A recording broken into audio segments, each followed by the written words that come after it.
నెల్లూరు జిల్లా తోటపల్లి గూడూరు మండలం కోవేరుపాలెం గ్రామంలో గత 60 ఏళ్లుగా సుమారు 50 కుటుంబాలకు జీవనాధారంగా ఉన్న ప్రధాన డ్రైనేజ్ కాలువను స్థానిక భూ యజమానులు దౌర్జన్యంగా ఆక్రమించారని గంగపట్నం సతీష్ ఆరోపించారు. 2005లో సదరు భూమిని కొనుగోలు చేసిన వ్యక్తులు దశాబ్దాలుగా ఉన్న డ్రైనేజ్ కాలువను తమ సొంత ఆస్తిగా భావించి ఆక్రమించుకోవడంతో మురుగునీరు బయటకు వెళ్లక గ్రామస్తుల ఇళ్లలోకి చేరుతూ దుర్వాసనతో ప్రజలను రోగాల బారిన పడేలా చేస్తోందని ఆవేదన వ్యక్తం చేశారు. ఈ సమస్యపై గ్రామస్తులు స్థానిక రెవెన్యూ అధికారులకు ఎమ్మెల్యే సోమిరెడ్డి చంద్రమోహన్ రెడ్డికి ఫిర్యాదు చేసినప్పటికీ ఎలాంటి చర్యలు తీసుకోలేదని వాపోయారు. ఉన్నతాధికారులు చొరవ తీసుకుని వారిపై చర్యలు తీసుకోవాలని కోరారు. తక్షణమే డ్రైనేజీ కాలువను ఏర్పాటు చేయాలని వేడుకుంటున్నారు. గంగపట్నం సతీష్ అండి నా పేరు. కోవేరుపాలెం గ్రామం. మా సమస్య ఏమిటంటే గత 60 సంవత్సరాల నుంచి ఇక్కడ మా ఇంట్లో వేస్ట్ వాటర్, మా 50 కుటుంబాల నుంచి ఇక్కడ వేస్ట్ వాటర్ పోయేదానికి ఇక్కడ కాలువ ఉంది. ఇక్కడ వీళ్ళు 50 సంవత్సరాల నుంచి కాలువ ఉన్నా కానీ వీళ్ళు వీళ్ళు ఇప్పుడు పొలం ఉండేవాళ్ళు 2005లో పొలం కొన్నారు. 2005 నుంచి ఇప్పుడు వరకు కూడా వీళ్ళు దాని గురించి ఎప్పుడు మా దగ్గర అబ్జెక్షన్ చేయలేదు.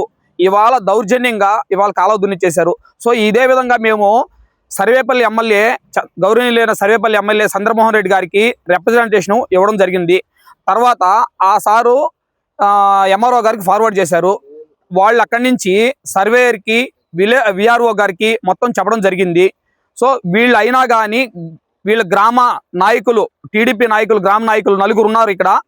ముత్యాల శ్రీనివాసులు గారు, గంగపట్నం సుధీర్ గారు, తలమంచి నాగేశ్వరరావు గారు, ముత్యాల గణేష్ గారు, వీళ్ళందరికీ మేము పోయి విన్నవించడం జరిగింది. దీన్ని పదే ఒక రోజు కాదండి, ఇది గత నెల రోజుల నుంచి ఇదే విధంగా మేము తిరుగుతూ ఉన్నాము. నిద్రాహారాలు లేకుండా రాత్రి 12 గంటల నుంచి వీళ్ళ నాయకుల దగ్గర నుంచి, మండల వ్యవస్థ దగ్గర నుంచి అందరికీ తిరగడం జరుగుతుంది.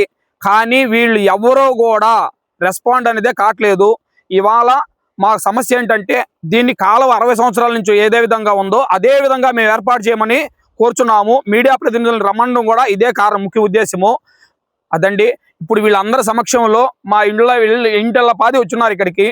మా సమస్య వీళ్ళు 2005లో కైగొన్నారండి. 2005లో కైగొన్నప్పటి నుంచి ఆ సమస్యని ఇవాళ 2026 సంవత్సరం, 2005లో కైగొని 2026 సంవత్సరము, 21 సంవత్సరం నుండి లేని బాధ ఇవాళ మాత్రమే వచ్చి నిర్దాక్షిణ్యంగా, దౌర్జన్యంగా, రౌడీజం చేస్తూ ఇక్కడ కాలువ తీసేయడం జరుగుతుంది.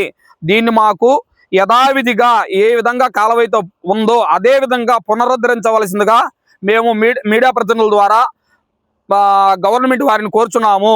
మా గ్రామస్తులందరూ కూడా, మేమంతా 50 కుటుంబాలు కలిసికట్టుగానే ఉన్నాము.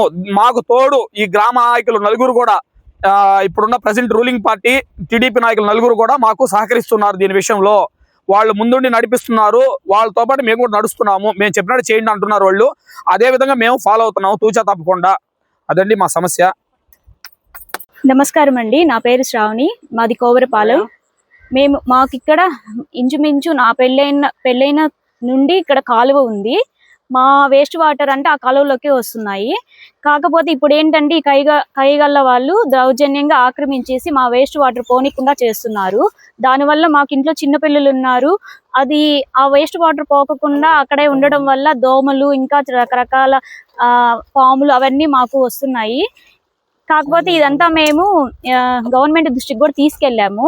కాకపోతే వాళ్ళెవరు మాకు న్యాయం చేయట్లేదు. మేము మిమ్మల్ని ఒకటే కోరుకుంటున్నాము, మీరు మాకు న్యాయం చేయండి. ఇప్పుడు మేము ఇల్లులు కట్టుకునేటప్పుడు మాకు వాళ్ళు చెప్పుంటే ఇలా మీ వాటర్ పోనీయకుండా మీరు పైపులు వేసుకోండి అంటే మేము ఆల్టర్నేట్ గా అప్పుడు వేసుకో ఉండేవాళ్ళం. కానీ వాళ్ళు మాకు ఏది చెప్పకుండా మేము 60 సంవత్సరాల నుంచి వాటర్ ఇలాగే కదండి పోతున్నాయి. అప్పుడు లేని ఇబ్బంది ఇప్పుడు వీళ్ళకి ఎందుకు వచ్చింది? అన్యాయంగా వాటర్ పోనీయకుండా చేసి ఆ వాటర్ ఎక్కడికి పోవాలి? ఇప్పుడు టైల్స్ వేసుకొని ఇల్లులన్నీ కట్టుకుంటే అవి ఎలా పగలు కొట్టుకోవాలి? కాబట్టి మిమ్మల్ని గవర్నమెంట్ నేను ఒకటే కోరుకునేది, మాకు ఏదైనా న్యాయం చేయండి. ఆ వాటర్ పోయేదానికి ఏదైనా ఉన్న కాలువనే యథావిధిగా ఉండేలాగా చేయండి. ధన్యవాదాలు. Please subscribe SS News AP.